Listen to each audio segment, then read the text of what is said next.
Bien-aimés, soyez les bienvenus sur notre chaîne, sur notre page. Une nouvelle semaine à la découverte d'un saint. Aujourd'hui, nous fêtons Saint Bonaventure. L'occasion fait le larron. Il est l'un des trois les plus célèbres docteurs de la scolastique.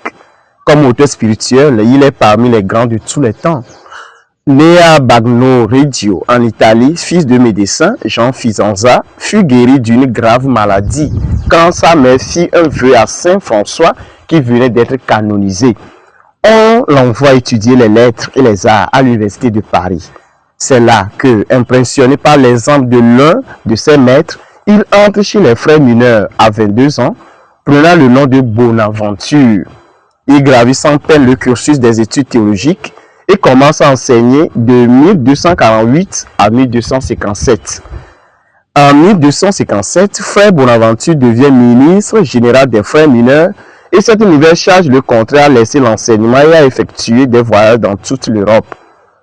En 1260, il écrit une nouvelle biographie de Saint François, la Legenda Major, qui remplace toutes les autres biographies existantes et se donne pour objectif de renforcer l'unité de l'ordre, menacé soit par le courant spirituel, soit par les tendances mondaines. C'est de cette œuvre que s'inspira Giotto pour peindre le cycle des histoires de Saint François. En 1271, il retourne à Viterbe et offre sa contribution pour la résolution de la crise du fameux conclave le plus long de l'histoire qui, à la fin, élira un de ses amis, Grégoire X.